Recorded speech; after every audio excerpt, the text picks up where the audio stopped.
오늘 토요 랭킹쇼는 김진욱 전 더불어민주당 대변인, 성치훈 민주당 부대변인, 정광재 전 국민의힘 대변인, 강전애 전 국민의힘 대변인과 시작합니다. 어서 오십시오. 네, 오늘 토요 랭킹쇼 첫 번째 랭킹은 사과 대 조사로 국민의힘 소식으로 문을 열겠습니다. 국민의힘 장동혁 대표를 둘러싸고 계엄에 사과해야 한다는 당내 압박 목소리가 분출되고 있습니다. 자, 그러다 보니까 국민의힘에서는 한동훈 전 대표의 당원 게시판 논란을 조사하기로 하면서 반격에 나선 모양새인데요. 지금부터 이 소식 집중 다룰 텐데 먼저 국민의힘 장동혁 대표가 12.3 비상계엄을 앞두고 어제 처음 입장을 밝혔습니다. 대구를 방문한 자리에서 나온 발언부터 듣고 오시죠.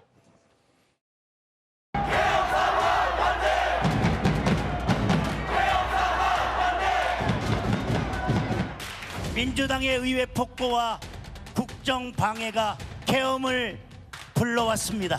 그렇지만 결과적으로 국민들께 혼란과 고통을 드렸습니다. 저는 그 책임을 무겁게 통감하고 있습니다. 뿔뿔이 흩어져서 계엄도 막지 못했고 탄핵도 막지 못했고 이재명 정권 탄생도 막지 못했습니다.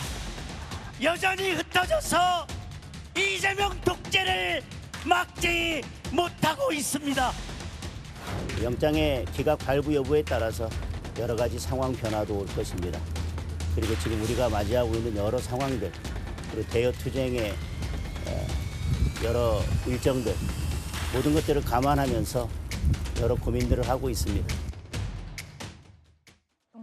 네, 어제 장동혁 대표 발언을 다시 한번 살펴보면요. 12.3 비상계엄 사태에 대해서 책임을 무겁게 통감하고 있다고 했습니다.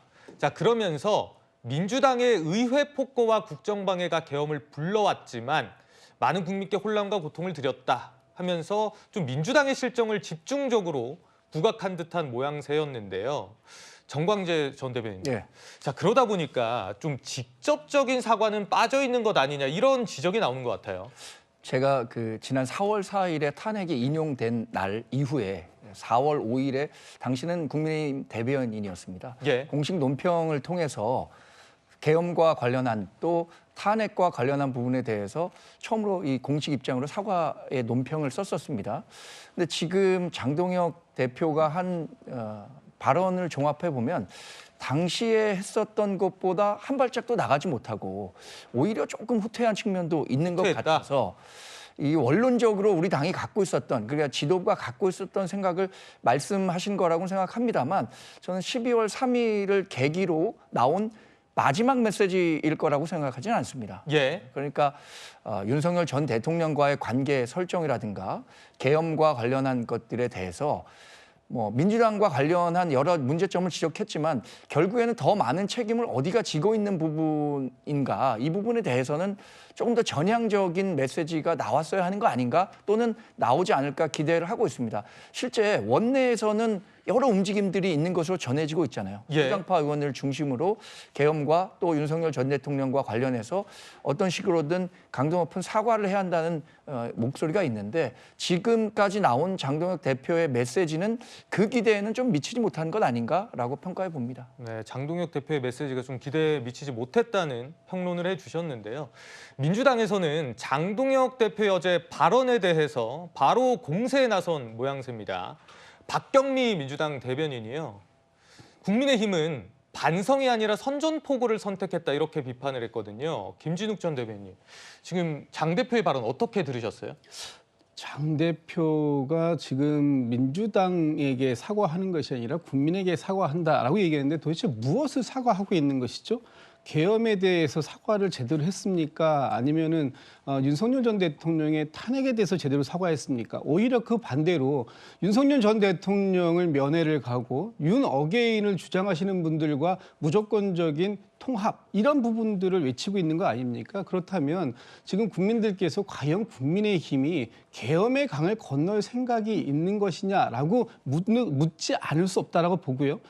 결국 국민의힘의 장동혁 대표의 발언 한마디 한마디를 뜯어보면 우리는 계엄의 강을 건널 생각이 없다. 우리는 윤석열 전 대통령과 헤어지지 않을 것이다. 결국 윤 어게인 세력들이 다시 한번 똘똘 뭉쳐서 이재명 대통령과 한번 싸워보겠다. 지금 이 얘기로 요약이 되고 있는 겁니다. 그렇기 때문에 지금 국민의힘에게 국민들께서 바라고 있는 반성, 쇄신, 혁신 이것을 통해서 국민의힘이 새롭게 국민들의 눈높이에 맞는 정당으로 돌아와 달라라고 하는 부분에 대해서 너무나 멀리 외면하고 있다 이렇게 보고 있습니다.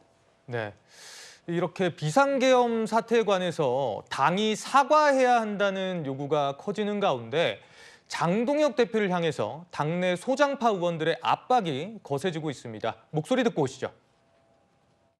저 나름의 사과를 해야 될 것 같고 저랑 같이 메시지를 내실 의원님들이 좀 계시고 그 20여 분이라고 했는데 좀 더 늘어날 가능성은 없나요?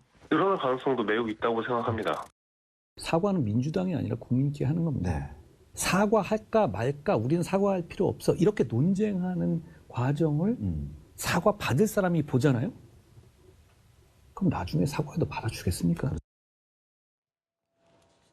네, 특히 김재섭 의원의 발언이 주목을 받았는데요. 비상계엄 1년을 앞두고 장동혁 대표가 사과를 하지 않을 경우 메시지를 낼 의원이 20명 정도 된다. 그러니까 연판장과 기자회견 등 20여 명의 의원들과 집단 행동을 할 것이다. 이렇게 뜻을 밝힌 겁니다. 그리고 한동훈 전 대표도 사과는 민주당이 아니라 국민에게 하는 건데 뭘 고민하냐고 계엄 사과를 촉구했고요.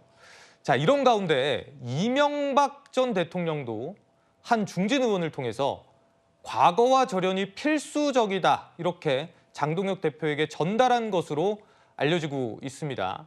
강전혜 전 대변인님. 네. 장동혁 대표 상당히 좀 고심이 깊을 것 같은데 12.3 계엄 1년을 앞두고 좀 추가적인 사과 메시지가 나올 수 있을까요? 어떻게 보십니까? 전 나올 것이라고 생각을 합니다. 다만 우리가 조금 아까 보았었던 영상에서는 조금 아까 정광재 대변인 말씀하신 것처럼 이게 정말로 사과가 맞는 것인가 많은 분들께서 좀 고민하시는 지점은 있었다라고 생각을 합니다.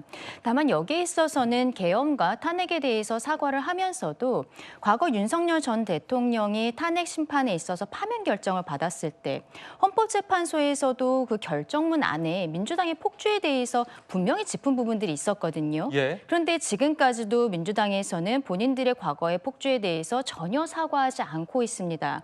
오히려 지금 거대 여당이 돼서 더 강하게 나오고 있다라고 생각을 하는데 장동혁 대표 입장에서는 그런 부분을 짚은 것이 아닌가 싶습니다. 근데 본인이 전당대회에서 실상 강성 지지층들을 등에 업고 당선된 것이 사실이고 최근에 당내에서 사과를 더 해야 된다. 이건 처음 하는 게 아니에요. 저희가 여러 차례 사과 메시지가 나갔습니다만 이게 당 내에서도 사과 메시지 이번에 12월 3일경에 다시 나와야 된다는 것은 지금까지 사과가 국민들께 와닿지 않았다라는 것을 스스로 인정하고 있는 것이거든요. 그것은 진정성 있는 태도의 변화가 없었다라고 봐야 된다고 생각을 합니다. 그렇다면 장동혁 대표 입장에서도 내년 지방선거를 넘어서서 본인이 당 대표로서 지금 국민의힘이 이번 선거를 넘은 지속 가능한 정당으로 가기 위해서 본인의 역할이 어디까지 가야 될 것인지 분명히 저는 알고 있다고 생각하거든요. 그 전환을 하는 과정에 있어서 우리가 조금 아까 봤었던 영상 속에서 민주당의 폭주에 대해서 짚었던 부분들이 있다고 생각을 하고 12월 3일경에는 더 강한 메시지가 전향적으로 나오게 되지 않을까 생각합니다. 예. 이 역대 전직 대통령의 공과 과를 물었던 여론조사가 있었습니다. 이 여론조사 한번 살펴볼 텐데요. 잘못한 일이 많다라는 부정평가에 지금 보시면 맨 앞에 윤석열 전 대통령이 77%로 1위. 그러니까 공보다 과가 많다고 나온 겁니다. 전두환이 2위 68%인데 이보다 더 못했다라는 평가가 나온 거거든요. 성치분 부대변인. 예. 이런 평가는 장동혁 대표의 결단에 좀 영향을 미칠까요? 영향 안 줄 것 같은데요.